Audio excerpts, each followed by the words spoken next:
परात्पर परमात्मा अखंड ब्रह्मांड नायक कोटि सूर्य समप्रभा भगवान, जिनके कृपा में स्वभाव से पूरे जगत में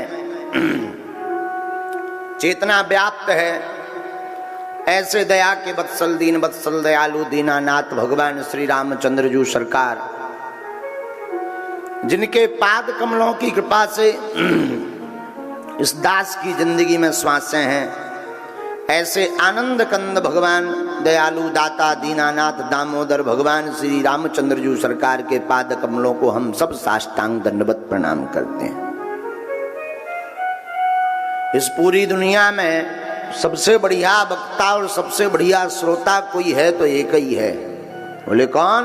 बोले ज्ञानी नामाग्रगण्यम सकल गुण निधानम वानराणाम धीसम रघुपति प्रिय भक्तम, एक ही जो कलयुग के राजा सकल गुणों के निधान हैं, जिनके बल का क्या कहना अतुलित बल धामम, और रूप का क्या कहना स्वर्ण शैलाभिदेहम, जिनका सोने के समान रूप है। ऐसे कथा के सबसे बढ़िया वक्ता रामचंद्र गुण बरने लागा, सुनतहि सीता कर दुख भागा। ऐसे वक्ता और श्रोता कैसे? यत्र यत्र रघुनाथ कीर्तनम, ऐसे श्री हनुमान जी श्रोता, जहां जहां रघुनाथ जी की कथा, ऐसे अनंत बलवंत श्री बागेश्वर बालाजी के चरणों को हम सब साष्टांग दंडवत प्रणाम करते हैं। श्रीमद् भागवत महापुराण परमहंस श्री सुखदेव जी महाराज, परम भागवत महाराज परीक्षित जी, श्री वेदव्यास जी महाराज, छतारी की गंगा किनारी की है पावन धरा को बारंबार साष्टांग दंडवत प्रणाम। आप सबको पूज्यपाद श्री दादा गुरु भगवान सदगुरु भगवान सन्यासी बाबा, पूज्यपाद श्री जगत गुरु तुलसी पीठाधीश्वर सरकार, श्री बागेश्वर बालाजी भगवान के चरणों को साष्टांग दंडवत प्रणाम। आप सबसे प्रार्थना, दास पर अनुग्रह करके किसी ना किसी रूप में यहाँ विराजमान हो जावे, ताकि दास कृतार्थ होवे एवं हमारे सामने विराजमान इस धरती के भूखे चलते फिरते भगवान संत भगवान और भूदेव ब्राह्मणों के चरणों को भी साष्टांग दंडवत प्रणाम नाक रगड़ कर दास का स्वीकार हो। एवं पंडाल के अंदर जितने विराजमान, पंडाल में सीमित जगह होने के कारण सामने खड़े हुए, कुछ अगल बगल, फिर भी कुछ बड़े वाले आलसी बुलंदशहर छतारी अलीगढ़ के, जो संस्कार टीवी चैनल खोलकर बैठकर 4 बजे से चाय की चुस्की लेते हुए सोफा पर बैठकर टीवी पर कथा सुनेंगे, उन सबको और आप सबको बाबा की एक पंक्ति के साथ पूरे विश्व वालों को सिया राम मैं सब जग जानी, भैया करहूं प्रणाम जोरी जोग पार। हाँ हाँ हाँ बोलो, करहूं प्रणाम जोरी जोग पार। आप सबको श्री सीताराम में मानकर प्रणाम है। अगर टेंट वाले भाई साहब हमारी बात सुने तो ये अगल बगल के तन तन से पर्दा खोल दो, देखो आदमी उसे गिरधोना सो झूक रहो। हाँ, गिरगिट के जैसे देखो, जैसे वो नहीं तो सांप के बिल में से सांप ढूंढत, वैसे ये मुंडी निकाल रहे बेचारे। हाँ, तो जगह है नहीं है तो अगल बगल अगर टेंट वाले भाई साहब सुन रहे हो तो थोड़ा थोड़ा खोल दो, काहे को जो नाग जैसे कलिया नाग बने। हाँ, और हम कल यजमान जी को कहेंगे कि देखो भाई कल दरबार है, खूब समुदाय बढ़ जाना है, तो अगल बगल में जगह तो थोड़ा पर्याप्त है ही है, एक एक LED लगा देना, ताकि जो है सबके मन को संतुष्टि रहे और वो कथा का लाभ भी बैठ कर ले सके।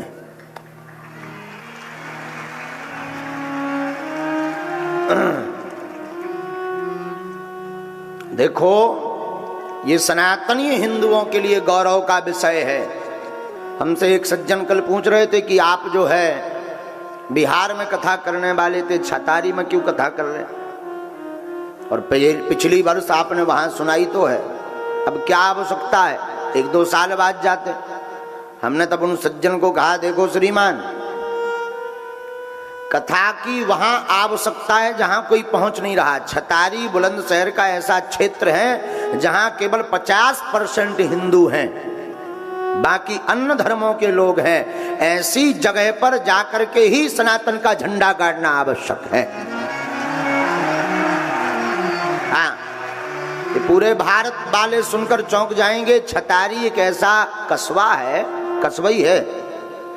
कितने % हैं? हाँ? आधे आधे आधे अन्य। अभी जब हम रास्ते से आते जाते हैं ना तो खूब बढ़िया, हमारी कोई किसी से बुराई तो है नहीं, सब राम राम करते हमसे, दूसरे वाले भी।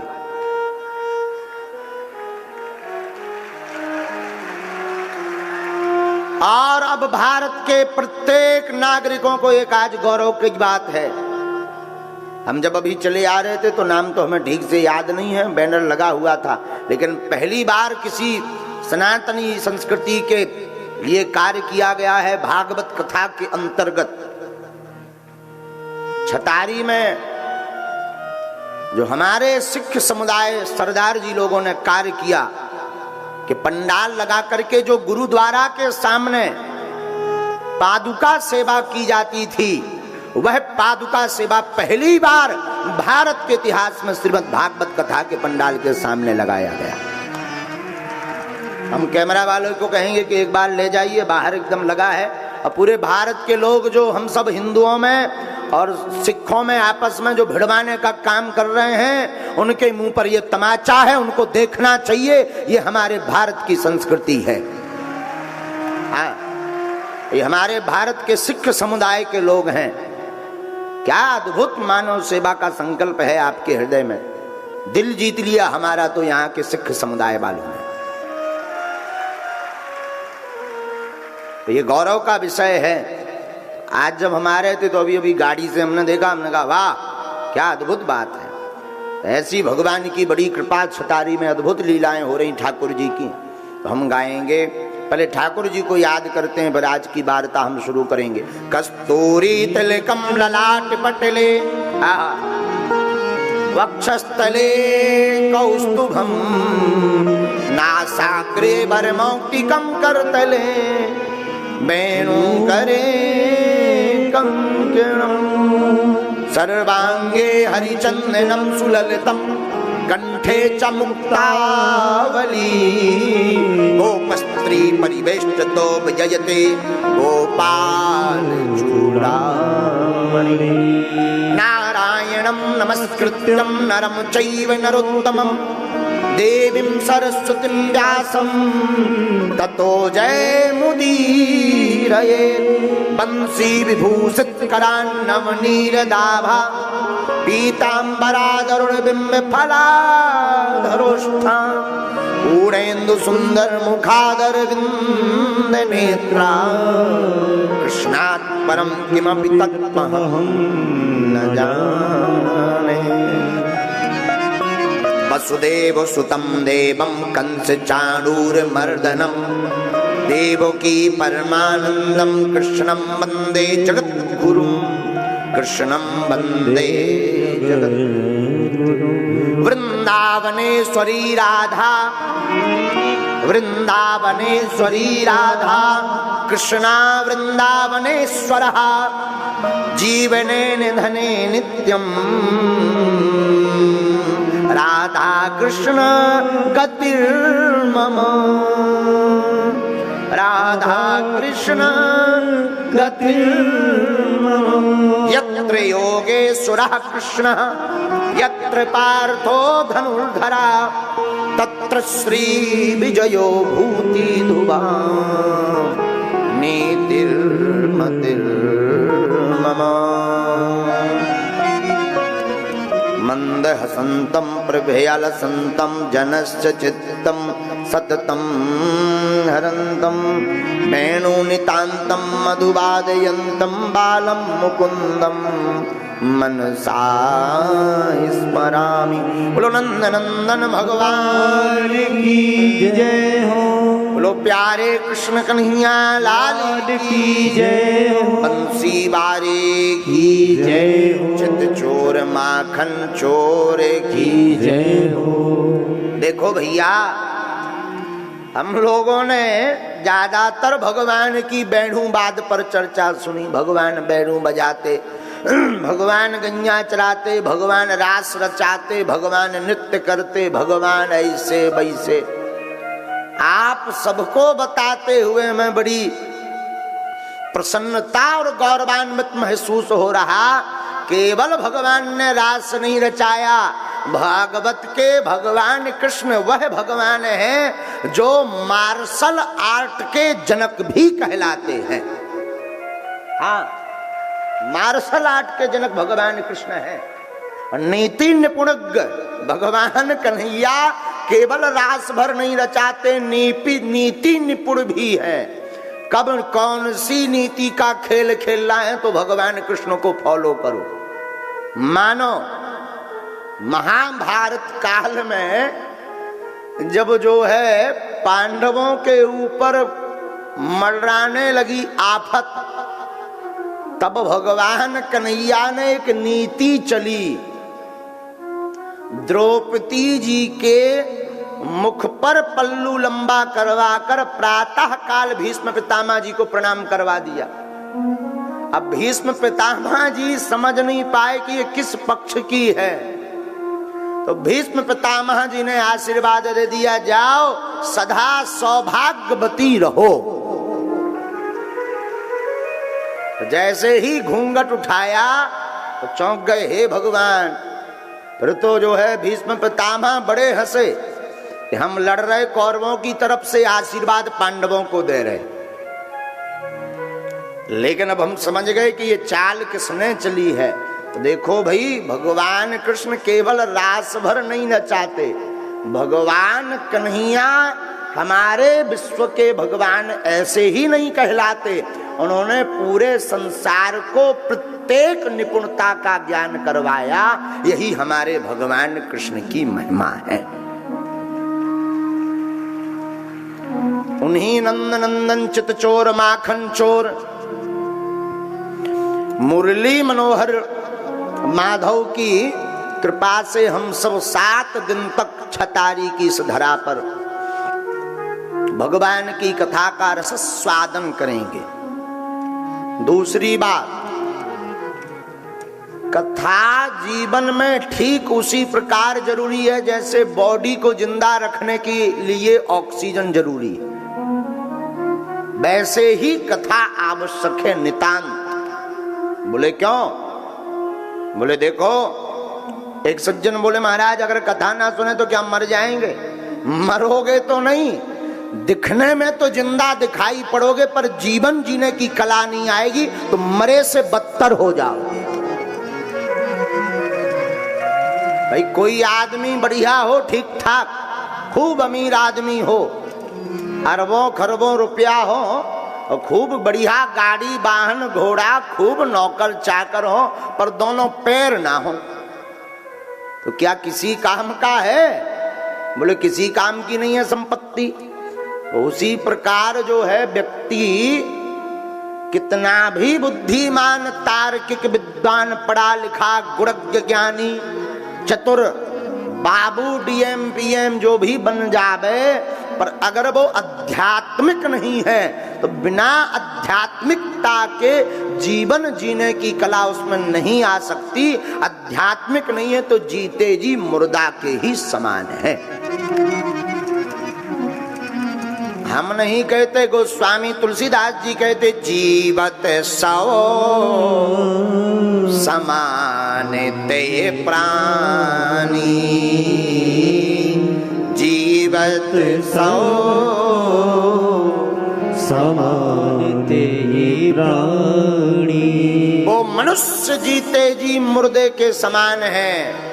जिन्हें हरि भगति हृदय नहीं आनी, जिन्हें हरि भगति हृदय नहीं आनी, जीवत सब समान ते प्राणी, जीवत समान ते प्राणी।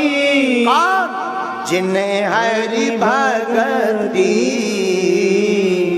हृदय नहीं आनी। जिसके हृदय में भगवान की भक्ति नहीं आई वो जो है मुर्दा है जिंदा रहते हुए भी। बोले महाराज उपाय क्या है? बोले एक ही उपाय है, हो जय जय कृष्ण कथा सुनो भाई कृष्ण कथा। हो जय जय कृष्ण कथा भैया सुनो भाई कृष्ण कथा। क्या होगा इससे? इससे श्रवण कर मिट जाती है, इसे श्रवण कर मिट जाती है जन्म जन्म की वृथा। हो जय जय कृष्ण कथा। आहा सुनो भाई कृष्ण कथा। हाँ जय जय कृष्ण कथा। सुनो भाई कृष्ण कथा। भगवान की कथा वृथा को मिटाती है। किसको मिटाती है? वृथा का मतलब होता है दुख। संसार की कामनाओं का जो कांटा लगा होता उसका निपटारा भगवान की कथा से होता है। बोले महाराज कथा किसको मिलेगी? बोले जा पर कृपा राम की होई। जिस पर राम जी की कृपा हो जावे वो भगवान की कथा को पा जाता है। सब नहीं, अब अगल बगल कितने गांव नहीं होंगे वो हैं, पर क्या सब कथा में आ पा रहे? बोले नहीं। बोले क्यों? अरे बोले भैया वही आएगा जिससे हनुमान जी बुलाएंगे। सब अगर आ जाएंगे तो नरके कौन जाएगा? वहां की भी तो दुकान बंद हो जाएगी। तो दोनों दुकान को चलाना जरूरी है। और कई बार बड़ी दुकान पर भीड़ ज्यादा हो तो छोटी अपने आप चल पड़ती है। बोलो सीताराम, जोर से बोलो। तो जो है साधु जी आप सब जो यहाँ विराजमान है, कोई साधारण मत मानिए अपने आप को। आप पर भगवान की बड़ी अनुकंपा है, तब आकर के आप भगवान की गाथा को सुन पा रहे हो। हाँ, कल हमने कथा के मध्य आपको कहा था कि जो है संतों की वाणी पर हम चर्चा करेंगे। एक बात पहले सुनो, कथा ऑक्सीजन है आत्मा की। क्या है? ऑक्सीजन। किसकी? आत्मा की। और सीधी सी बात है, वर्तमान समय में कई लोग हमसे कहते अरे महाराज इतनी कथाएं हो रही, जहां देखो दे कथा पे कथा। हमने कहा जनसंख्या भी तो खूब है, उसी हिसाब से कथाएं भी तो जरूरी हैं। खूब कथाएं होनी चाहिए, क्या दिक्कत है? क्या समस्या है उससे? देखो भाई कंप्यूटर का जमाना है, कंप्यूटर में अगर वायरस आ जाते हैं तो लोग क्या करते हैं? एंटीवायरस प्रोग्राम इंस्टॉल करते हैं। हाँ जी या ना जी? फिर क्या होता है? एंटीवायरस प्रोग्राम उसमें अपलोड कर लो, जितने वायरस हैं वो सबको खत्म कर देता है, एकदम स्मूथ कंप्यूटर चलने लगता है। हाँ जी या ना जी? उसी प्रकार ये माइंड भी हमारा कंप्यूटर है और संसार के वायरस इस माइंड में घुस जाते हैं। और इस माइंड के वायरस को मिटाने के लिए इस एक प्रोग्राम को इंस्टॉल करने की जरूरत है, जिसका नाम है सत्संग रूपी प्रोग्राम। तो दिमाग के वायरस कथा से ही मिटते हैं। और कथाओं का ये असर है कि आज की एक लेटेस्ट न्यूज हम आपको बता दें। हम कई बार बोलते तो कई लोग कहते हैं गुरुजी आप बड़े कट्टर बातें बोल देते हो, विचित्र बातें बोल देते हो, लेकिन असर हो रहा है। जिन्होंने पीके वाली मूवी बनाई थी, आज उन्होंने अपने ऑफिस का उद्घाटन किया। समझ जाओ हम अपने पवित्र मुंह से नाम नहीं लेंगे। जिन्होंने वो पीके मूवी बनाई थी, आमिर जी, उन्होंने जो है आज अपने ऑफिस का उद्घाटन किया तो मस्तक पर तिलक और सिर पर कलश रख करके भगवान की पूजा की। जय हो। हाँ, बिल्कुल आने के पहले ही ये न्यूज हमको एक हमारे बहुत ही प्रिय, बहुत आत्मा एक मित्र हैं पत्रकार महोदय, तो देखो भाई हिंदुओं के परिवर्तन, हिंदुओं के जागने का परिणाम है कि उन्हें समझ में आ गया कि अब हिंदुओं की भावनाओं के साथ खिलवाड़ करना ठीक नहीं है। ये आप लोगों के जागने का ही परिणाम है। लोग हमको कहने लगते कि आप ऐसी कट्टर बात है। हम किसी भी धर्म के विरोधी नहीं है, पर प्रत्येक धर्म का सम्मान होना चाहिए। हम उस सनातन धर्म से हैं जिन्होंने खूब बातें सही हैं। कितनी मूवी हमारे धर्म के खिलाफ, आप देखिएगा जितने भी मूवियों में जो है बेयागी के लगे गद्दार बनाए जाते वे सब टीका लगाए रहा। हाँ, टीका ही लगाए वाले भर क्यों गद्दार दिखाई जाते हैं, और वाले का दाढ़ी वाले क्यों नहीं दिखा रहे? दिखाओ, सब वो नेक हो जाते हैं। केवल टीका वाला गद्दार होता है बाहरे भारत, तो बाहरे यहाँ के लोग। तो हमारी कोई बुराई नहीं है। ये जो है, जो बायकॉट सनातनीय हिंदुओं ने किया उसका सुखद समाचार है। उन्हें समझ में आ गया। तो उनकी हम फोटो देख रहे थे, हमें पत्रकार महोदय ने दिखवाई, तो हाथ में बढ़िया कलावा था, मस्तक पर तिलक था और सिर पर बढ़िया कलश रखे हुए वो अपने ऑफिस का उद्घाटन कर रहे थे।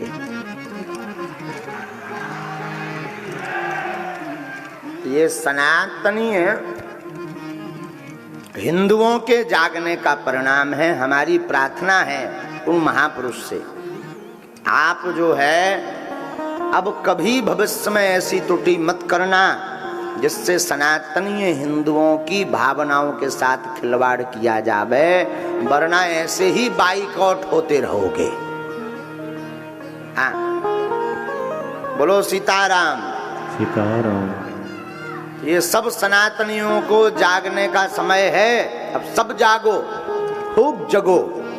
इसलिए हमने एक नारा दिया है और आप लोग इस नारे को खूब जन जन तक पहुंचाइए।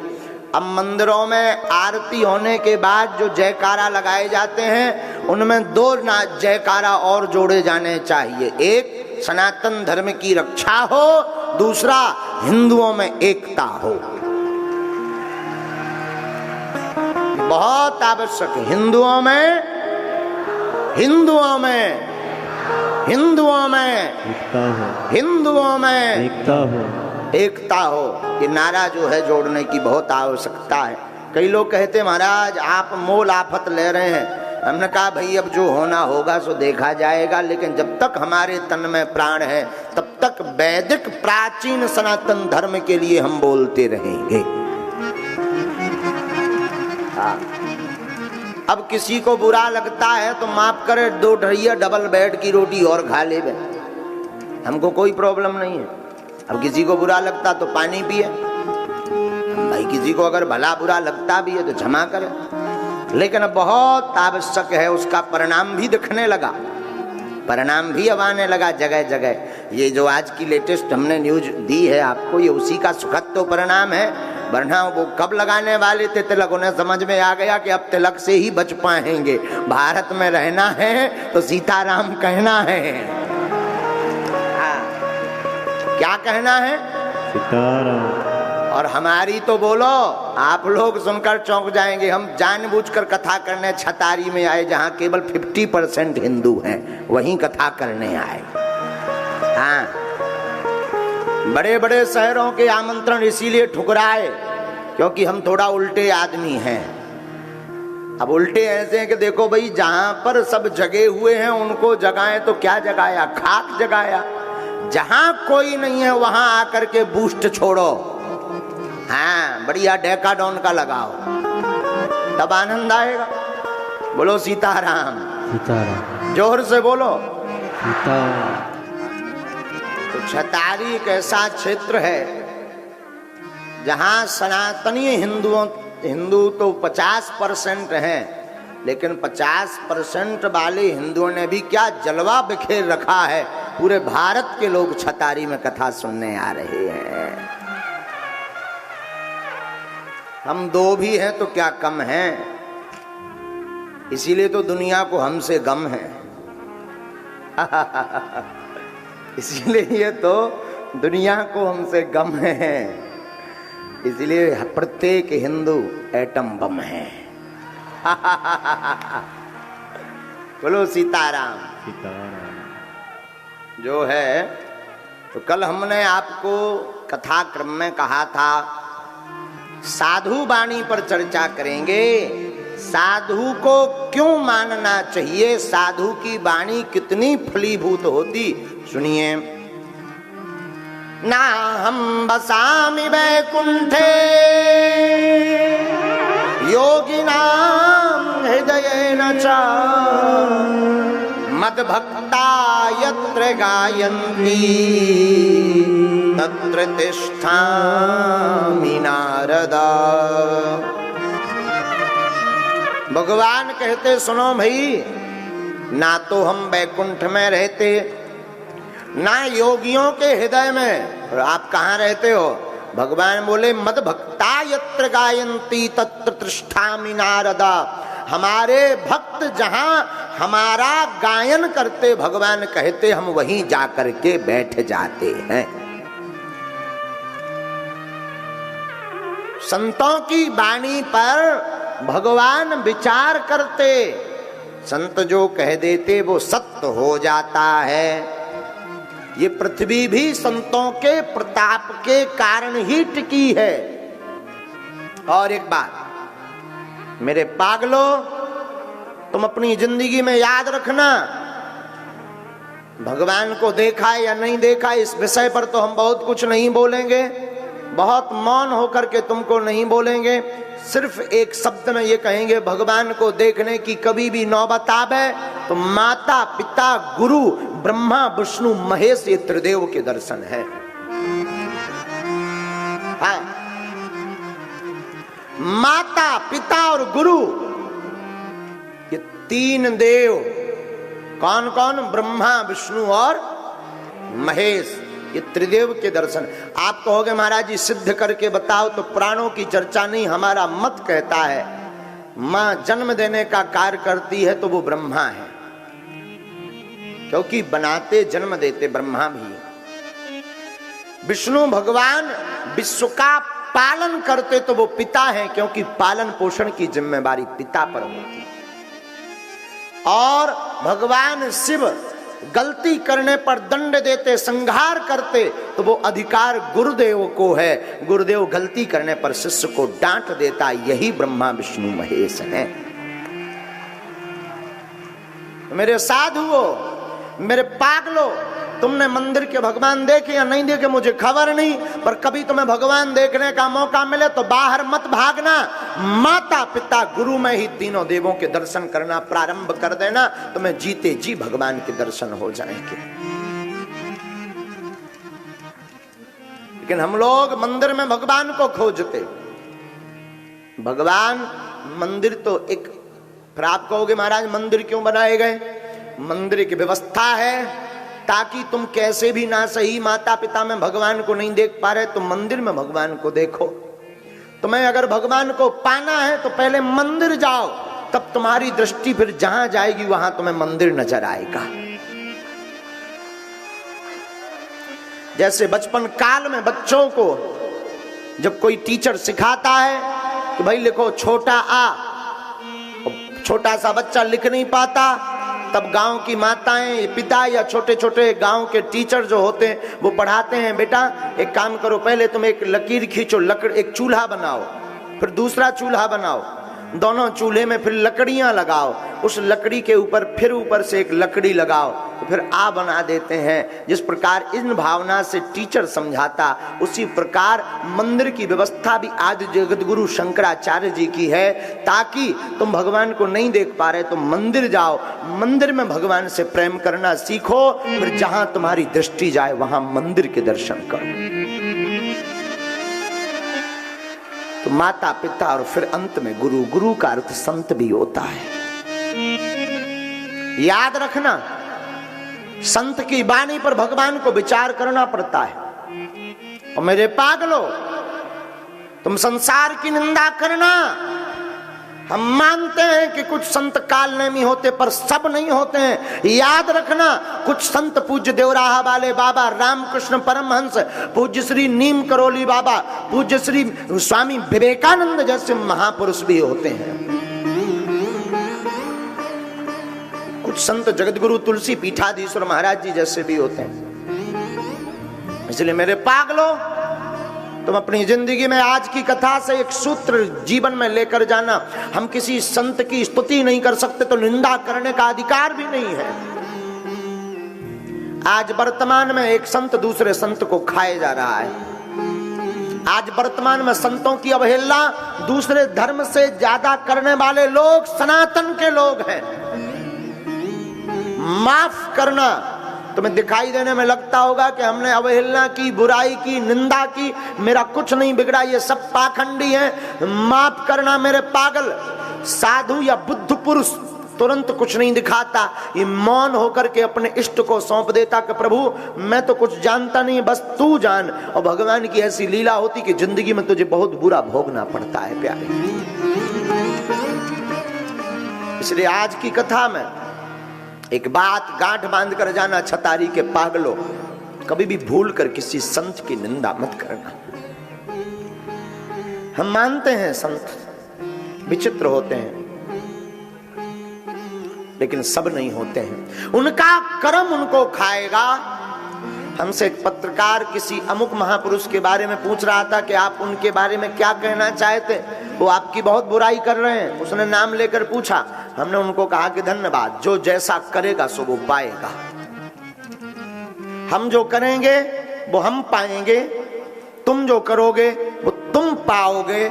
इसलिए मेरे प्यारे, भूल कर भी तुम स्वप्न में जिसको तुमने देखा नहीं, जिसको जाना नहीं, उसकी तो निंदा करना ही मत। और तुम स्तुति नहीं कर सकते, माफ करना, तुम किसी को जिंदा नहीं कर सकते, तुम किसी को जीवन दान नहीं दे सकते, तो तुम्हें मारने का अधिकार किस कोर्ट ने दे रखा है? तुम अगर स्तुति नहीं कर सकते, तुम प्रशंसा नहीं कर सकते, तो तुम्हें निंदा करने का अधिकार भी किसने दिया है? और ये बात बहुत कड़वी है। कई लोगों को हमारी इस बात के बाद मिर्चा लगेगा, पर क्षमा करना, हमारा कोई उद्देश्य निजी नहीं है, हमारा तो कोई निजी स्वार्थ नहीं है। और तुम अगर सोचोगे गुरुजी आप अपनी निंदा को लेकर बोल रहे हैं, तो हमको कोई फर्क भी नहीं पड़ता। और कभी भी हमने अपने जीवन काल में अपनी निंदा को ठीक से सुना भी नहीं। क्यों?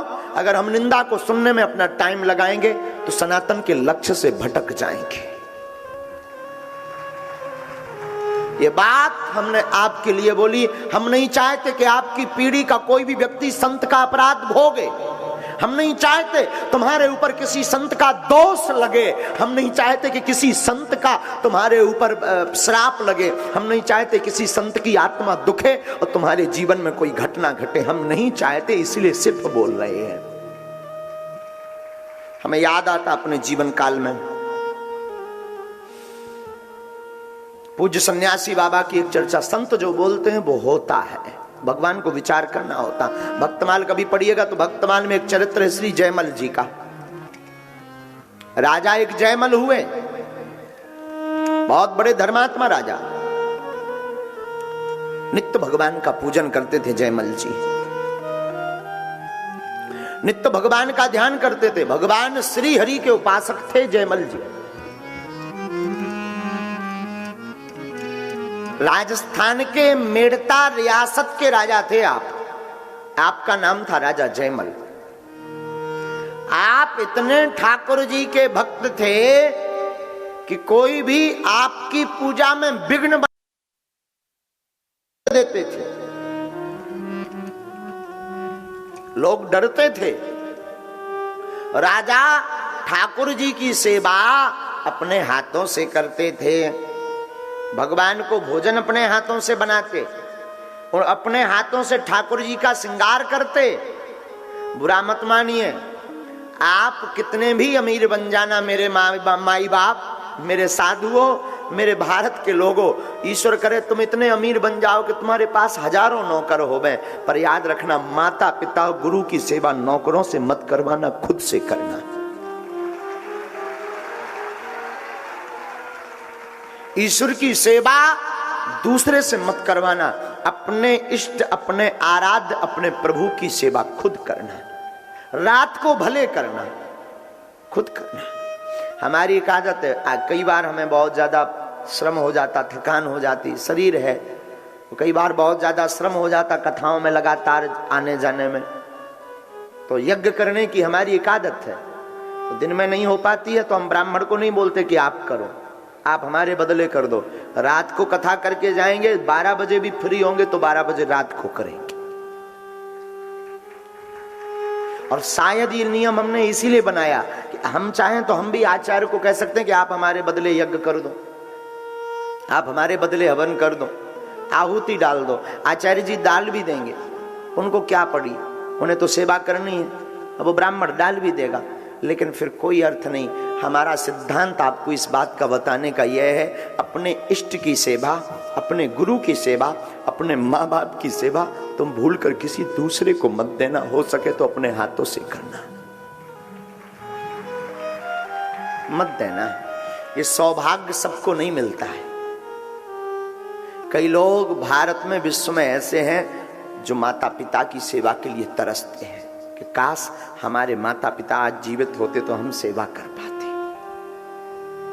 काश आज हमारी माँ होती हम सेवा कर पाते, काश आज हमारे गुरुदेव होते हम सेवा कर पाते।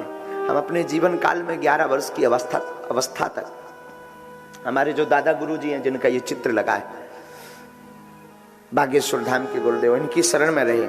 आज हम पछताते हैं, उस वक्त हमारे अंदर बचपना था, बुद्धि छोटी थी, उतनी सेवा नहीं कर पाए, समझ नहीं पाए कि गुरु क्या होता, समझ नहीं पाए कि ये साक्षात ईश्वर है, समझ नहीं पाए कि ये बुद्ध पुरुष है, समझ नहीं पाए महापुरुष है। आज पछताते हैं, आज चित्र की सेवा करते हैं। काश हम कई बार पछताने लगते कि आज गुरुदेव होते तो वो कितने गदगद होते।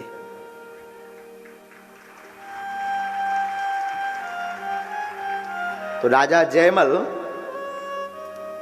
अपने हाथों से 10 घड़ी तक की सेवा करते थे, 10 घड़ी। राजा का एक भाई जो था वो बड़ा अत्याचारी, वो भी राजा था, लेकिन वह जो है एक समृद्ध राज्य था,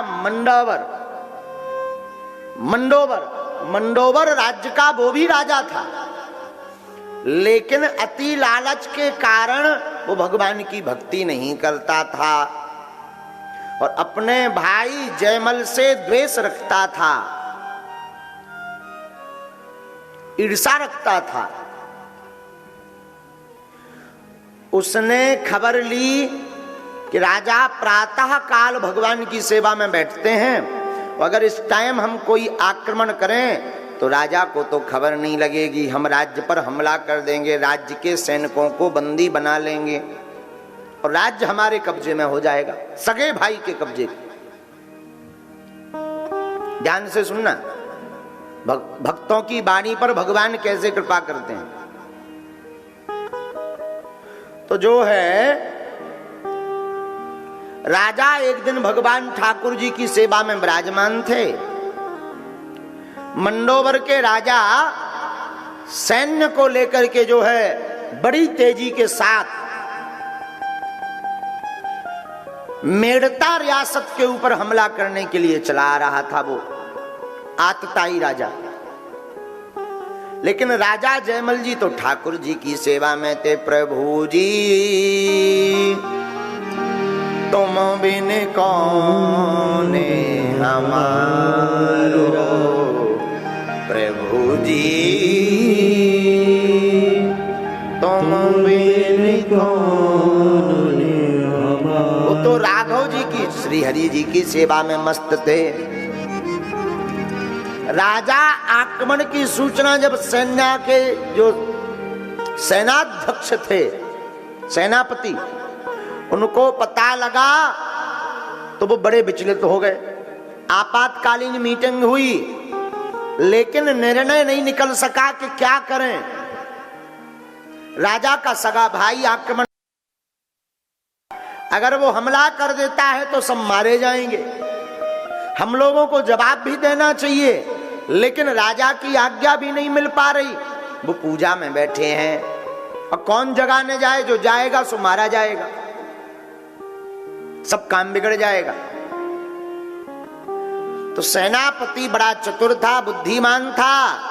राजा की माताजी से कहा कि आपको वो पूज्या भाव में देखते हैं, आप केवल इतनी खबर दे दीजिए कि जो है मंडोवर के राजा ने आक्रमण कर दिया, क्या हमला करना है या चुप बैठना है या संधि करनी है? सिर्फ एक जवाब मिल जाए, बाकी हम सब निपट लेंगे। तो राजा का माताजी के प्रति तो पूज्या भाव था। पूजा करते समय उनकी माताजी ने खबर दी तो राजा ने सिर्फ सेवा करते करते आंखों में आंसू भरे थे, भगवान की तरफ निहारते हुए सेवा कर रहे थे। तो सिर्फ एक ही शब्द कहा, मां जो होगा अच्छा होगा, भगवान जी जाने, वो अपने आप सब निपट लेंगे।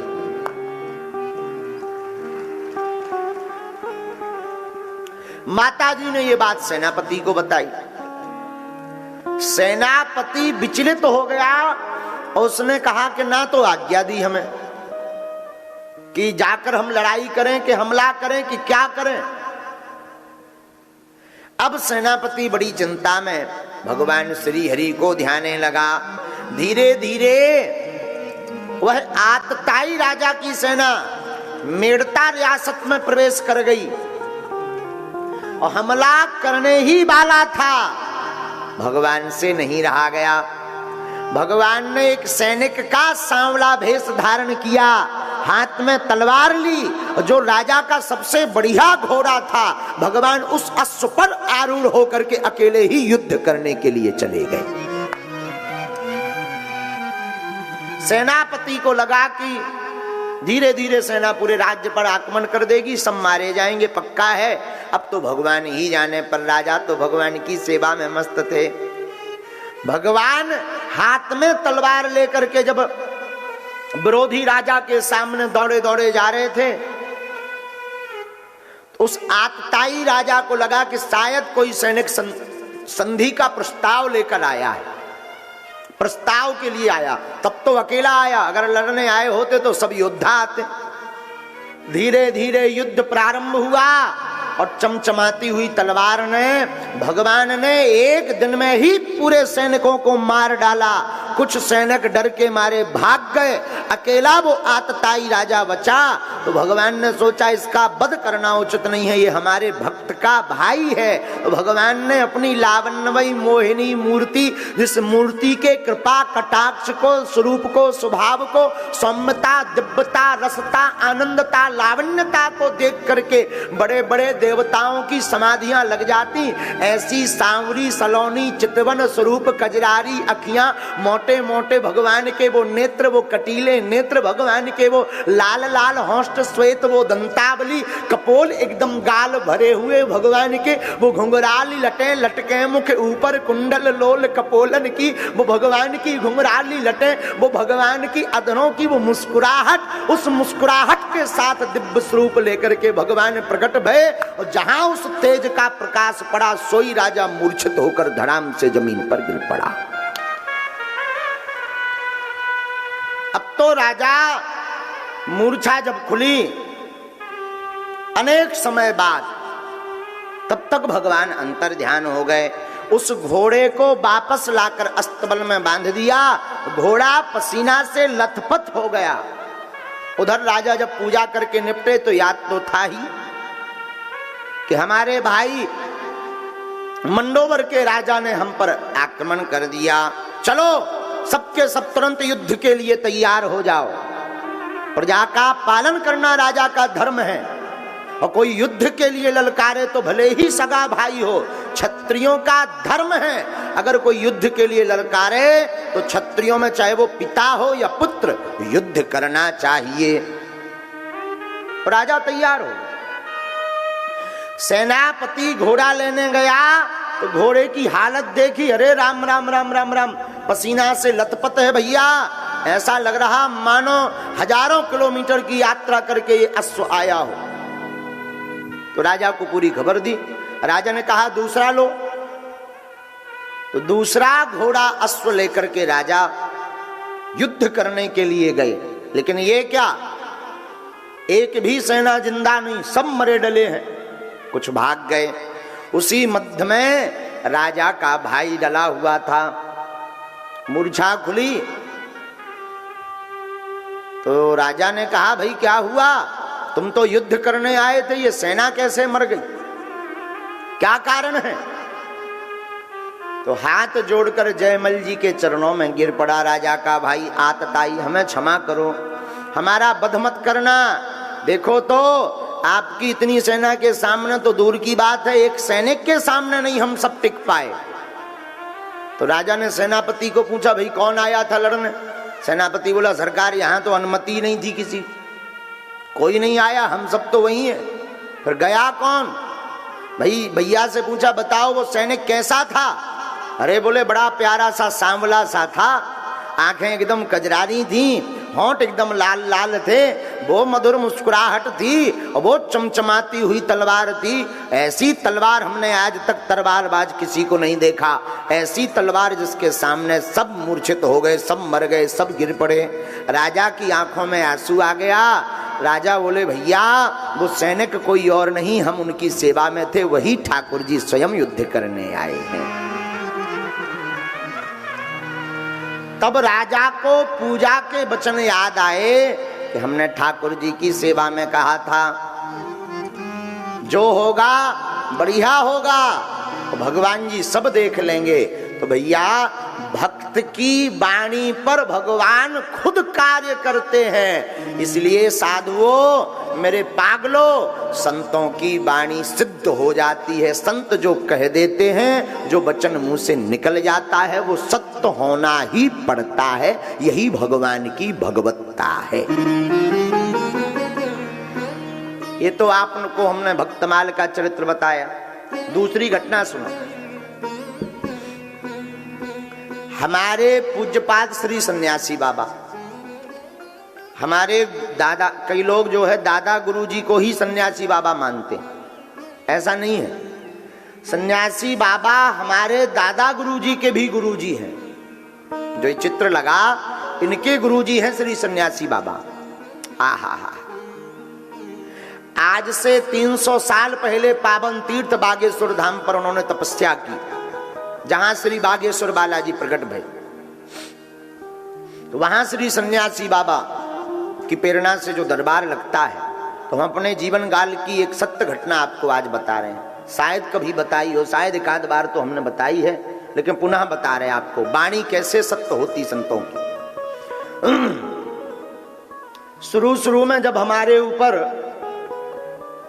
बालाजी की कृपा हुई, अवस्था हमारी रही होगी 12-13 साल, और 14-15 साल की अवस्था से हम हर शनिवार को जो है बागेश्वर धाम के नीचे में जहां निवास बना है उस भवन में झोपड़ी में बैठते थे। झोपड़ी थी हमारी, 7 साल तक हमने झोपड़ी में रहकर दरबार लगाया। जो पुराने लोग हैं वो बहु प्रकार से परिचित हैं। यही कोई दरबार की दूसरी साल की बात है। उतने लोग आते नहीं थे, उतने समुदाय भक्त नहीं आते थे। आज तो 2-4 लाख लोग मंगल शनिवार आते हैं।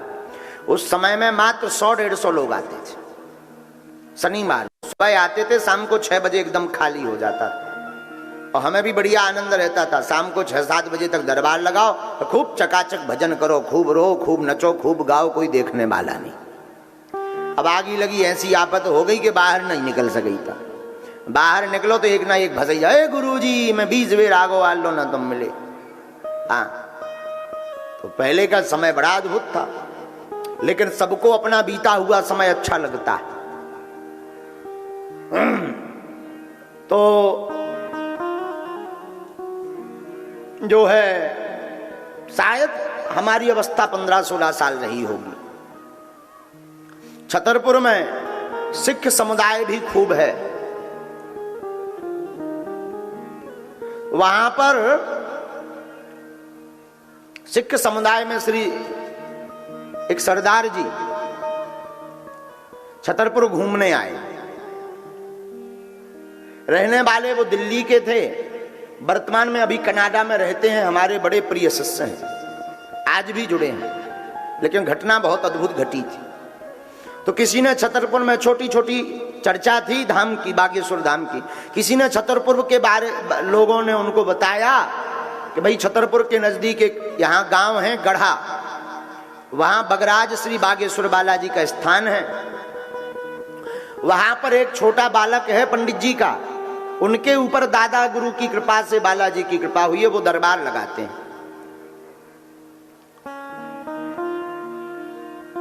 तो वह सरदार जी दरबार में आए, बोले हम भी जाएंगे, देखेंगे आखिर क्या मसला है, क्या मामला है। बोले भाई 100, 150, 200 लोग जाते हैं हर शनिवार मंगलवार, सुना है कि वो बताते हैं और जो कह देते वो हो जाता। ये हमारी कोई महिमा के लिए हम कथा नहीं बता रहे, हम आपको पूज्यपाद श्री सन्यासी बाबा की वार्ता बता रहे हैं। तो वो सरदार जी जो है धाम पर आए, आ गए होंगे वही कोई 11 बजे, लोग ज्यादा थे। तो 2-3 बजे वो जो है हमसे मिले झोपड़ी में, बाहर झोपड़ी में लोग बैठे रहते थे, 5-5 लोग करके अंदर आते थे मिलने के लिए, और जब 5 लोगों की अर्जी लग जाती थी, बात हो जाती थी, तो फिर 5 आते थे, ऐसा नियम था उस वक्त। उनका नंबर आया,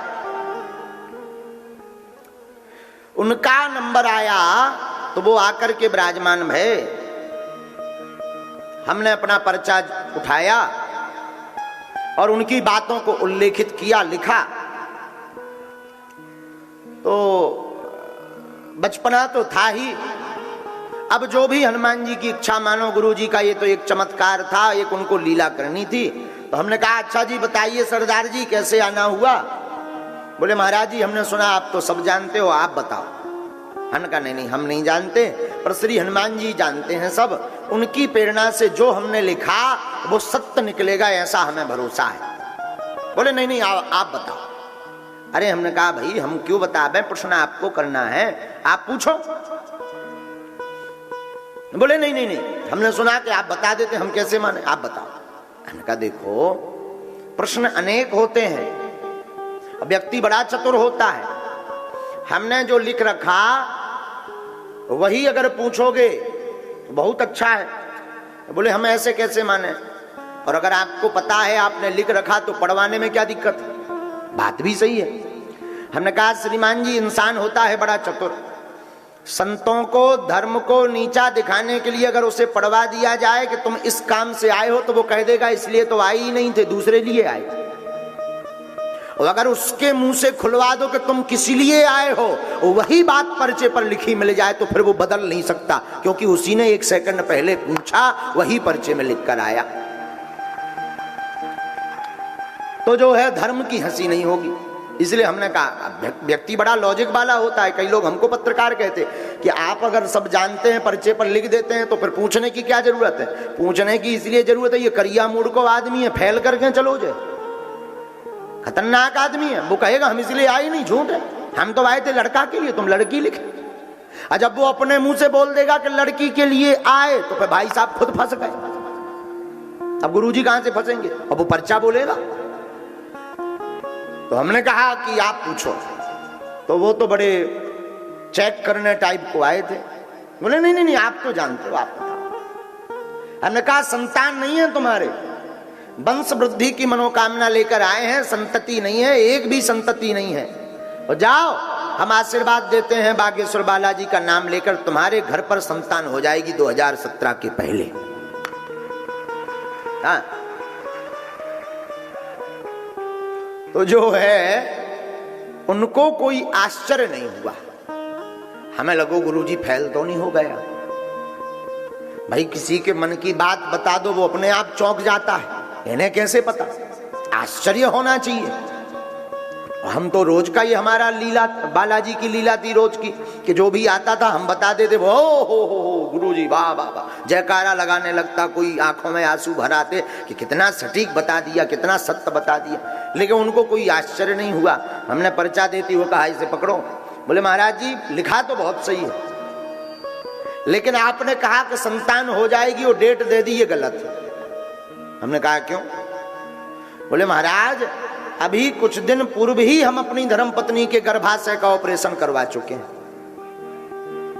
बच्चे ही दानी नहीं है तो संतान क्या खाक हो जाएगी? तुम नहीं जानते ठन ठन गोपाला, ऐसे ही बोला। तुम नहीं जानते ठन ठन गोपाला, हमें तो पसीना आ गो। अब पसीना इसलिए आ गो कि 150 आदमी बाहर बैठो, बढ़िया टैया भैया बढ़िया पगड़ी बांध कर सरदार जी कह रहे तुम नहीं जानते ठन ठन गोपाला। जब तुम इतना जानते तो ये नहीं देख सकते कि गर्भाशय नहीं है, और जब गर्भाशय ही नहीं है तो संतान क्या खाक होगी? बात में दम था। हम अपने भाई में सिग्नल मिलाइए कि तुमने इतना बता दो, जो कहीं नहीं बतावा। हम अपने गुरुजी से भीतर ही, अब चूंकि सामने तो प्रदर्शित नहीं किया, लेकिन भीतर ही भीतर लड़िए कि लोग कटवा दे ना। अब तुम्हें संतुष्टि हो गई? तुमने भाई इतना लिखवाया, बता देते कि इनके गर्भाशय नहीं है, क्या बिगड़ जाता? बा कट गई नाक, अब दरबार फेल होगा तमाम। ऐसे हम भीतर ही भीतर लड़े अपने गुरुजी से, सन्यासी बाबा से।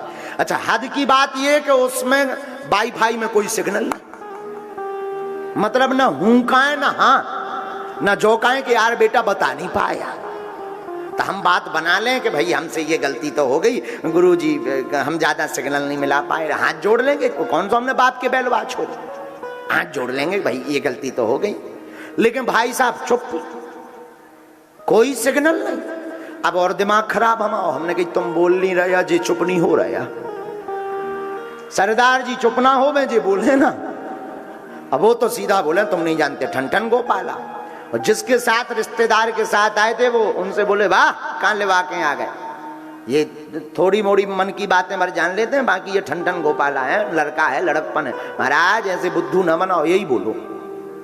कहा दो गई यार भैया। भीतर से हमें जो है हुंकार सी भरी 2-5 मिनट तो हम सुनते रहे। तब तक हमने पुनः सन्यासी बाबा दादा गुरुजी का स्मरण किया कि अब हे सन्यासी बाबा, अब नाक ना कटे पीठ की, वरना हम दरबार पे अब आज के बाद नहीं बैठेंगे, हमारा प्रण है। और इतना कह के हमें आंखों में जो है डबडबा गई हमारी आंखें, और आंखों में रोष भर गया। और सामने एक हमारे जो है चौकी रखी हुई थी, चौकी मतलब सारण, हमने उस पर हाथ ठोक कर कहा कि जाओ, कह दिया तो कह दिया, मिथ्या नहीं होगा। कह दिया हाँ, मिथ्या नहीं होगा, जाओ। उस आदमी को कोई फर्क ही नहीं पड़ा, ना धन्यवाद ना थैंक यू। इतना और कोई हो तो डर जाए। जिस हिसाब से हमने बोला था ठोक कर, अगल बगल के जो सेवादार हते उन्हें तो पसीना छूट गए, लेकिन सरदार जी को कोई असर नहीं। वो तो जम के तो अपनी जो है दाढ़ी उन्होंने 2-3 बार ऐसी कर दी, बोले ठीक है चलेगा। हमें तो जो है 1.5-2 महीना वही बात दिल में चोट बार बार करे कि गुरुजी फेल हो गए। अब 2-4-6-10 दिन बाद तो कछु नहीं, 20 दिन तक तो गुरुजी हमारे बोले ही नहीं सन्यासी बाबा। 20 दिन बाद जब बोले तो हम खूब लड़े गुरुजी से। हमने कहा तुम इतना बता सकते थे, ये और बता देते कि गर्भाशय नहीं है। हमने 2017 डेट दे दी। वो जो है सबके सामने गांव भर में, पहले तो बहुत छोटा दरबार लगता था गांव में, पूरे गांव में हल्ला होगा कि एक दिल्ली के एक आए थे तो वो जो है महाराज को फेल कर गए। हम कर लो अब और बढ़िया रहा। लेकिन वाह, संत की वाणी, पूज्यपात श्री सन्यासी बाबा की वाणी आज तक मिथ्या नहीं हुई। 2017 के प्रारंभ में एक अद्भुत लीला भई। क्या 4-5 बड़ी बड़ी गाड़ियां, हमें तो आज नाम पता चला है, बड़ी बड़ी फॉर्च्यूनर गाड़ियां धाम पर आई, रुकी। हमने कहा कोई जगत भगत आया होगा, कोई बड़ा आदमी, कोई नेता वेता आए होंगे। आते ही रहते हैं, उतना नहीं आते थे, पर 4-5 गाड़ियां आना बहुत बड़ी बात थी उस जमाने में इकट्ठी हमारे लिए। हमने कहा कोई नेता वेता आए होंगे, लेकिन ये क्या, वही सरदार जी हाथ में फूल माला लिए हुए, अगरबत्ती लिए हुए दौड़े दौड़े आए और दंडवत भर करके पूरे धाम की परिक्रमा की। और सामने पुनः कमरा बन गया था एक, तो कमरे में हम भीतर बैठे थे, बोले गुरुजी पहचाना? हम तो सच में भूल गए थे। हमने कहा हमने नहीं पहचाना श्रीमान, माफ करना। बोले गुरुजी हम वही हैं जिनका आपने पर्चा बनाया था। और फबक फबक करके रोने लगे। कम से कम 7 मिनट रोकर दंडवत भरी उन्होंने, 7 मिनट रोए। हमने कहा भाई चुप तो हो जाओ, बात तो बताओ। बोले आपने कहा था संतति होगी। महाराज हम डॉक्टर हैरान हैं, हमारी धर्मपत्नी गर्भवती है। हाँ?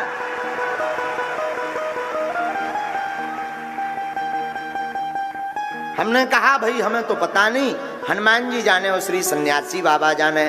2017 में नवंबर की 18 तारीख को उनके घर पर एक पुत्र का, हाँ उसके और पहले, हाँ 17 के पहले जो है, ऐसी 18 तारीख नवंबर हमें याद है, संतति हो गई।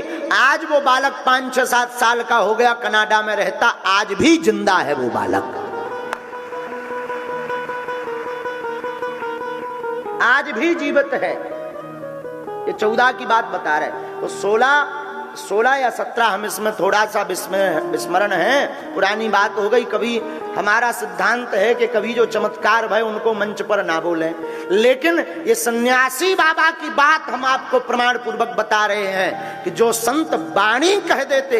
हाँ फिर सुनो पूरी बात बताना। जब उनको संत पुत्र हुआ तो मैक्स हॉस्पिटल में जहां उन्होंने ऑपरेशन अपनी पत्नी का गर्भाशय का करवाया था, वो डॉक्टर मित्तल जी हमारे पास आए थे उनके साथ में। तो अगरबत्ती लेकर उन्होंने बालाजी की आरती की और खूब दंडवत किया। बोले गुरुजी ये कारण क्या है? हमने अपने हाथों से ऑपरेशन किया है गुरुदेव भगवान, और आज तक हमने ऐसा केस नहीं देखा, पहली बार देखा। हमने कहा कारण तो हम कुछ नहीं जानते, ये सन्यासी बाबा की वाणी है, हम बस इतना जानते हैं।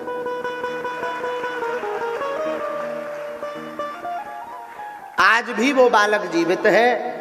और हमको फिर जो है उन सरदार जी ने आई स्मार्ट गाड़ी, हम तो कुछ ले नहीं रहे थे, हमने कहा हमको देखो कुछ नहीं चाहिए। आज भी वो हमारे बड़े प्रिय भक्त हैं, बहुत प्रिय, अपने गुरु को भी मानते, गुरु ग्रंथ साहब को भी मानते, गुरु तेग बहादुर को भी मानते, और 10वें गुरु गोविंद सिंह को भी मानते, और पूज्यपाद बागेश्वर बालाजी श्री सन्यासी बाबा को भी मानते हैं। आज भी वो बालक, हमने उनको कहा है, अब वो जो है कनाडा में शिफ्ट हो गए, कनाडा में रहते हैं, बहुत प्रिय हैं। हर साल 2-3 साल में अगर आते हैं तो धाम जरूर आते हैं। 2 वर्ष में 3 वर्ष में जब भी आते वो बालक अभी, और हर कथा सुनते हैं, अभी वो सुन ही रहे होंगे। ऐसी प्रत्यक्ष महिमा, ऐसे लाखों उदाहरण हैं। ये तो एक आंखों देखा पुराना उदाहरण हमने आपको घटित बताया कि संत की वाणी पर भगवान को भी विचार करना पड़ता। जो संत श्री सन्यासी बाबा जैसे तपस्वी कह देते वो होता है, होता है, होता है। यही संतों का प्रभाव है।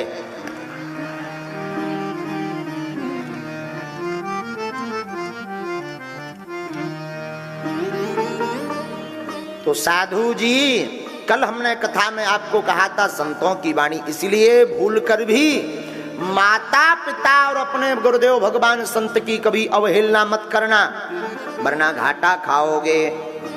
भूलकर भी इनकी निंदा मत करना। हम स्तुति नहीं कर सकते तो भूलकर निंदा मत करना, ना जाने कौन सा दोष लग जाए जिसका परिणाम भोगना पड़े। इसलिए स्वप्न में भी अपने गुरुजन, अपने माता पिता की निंदा मत करना। जिनका अपने इष्ट पर भरोसा होता है वो जो है कभी भी किसी भी जंग में हारते नहीं हैं।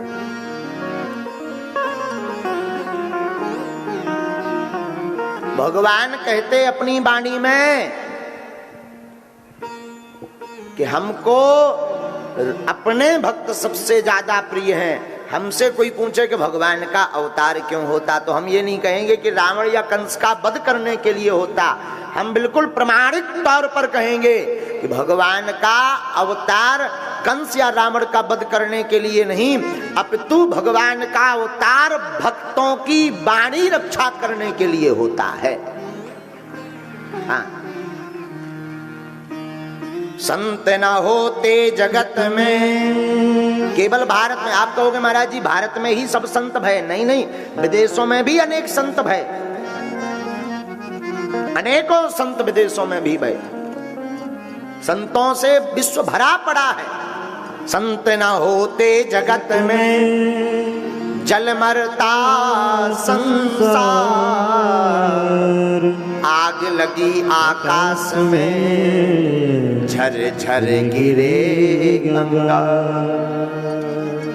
अब हमसे कोई पूछे महाराज आप कोई बढ़िया संत बताओ, तो देखो हम तो संत साधु हैं नहीं, हम आपसे यही कहेंगे माता पिता भगवान ही सच्चे संत हैं। तुम्हारी अन्य साधुओं में श्रद्धा निष्ठा नहीं बन पा रही तो उनकी निंदा मत करो, मत प्रणाम करो, स्तुति भी मत करो, प्रार्थना भी मत करो, उनकी जय जयकार भी मत करो, लेकिन निंदा भी मत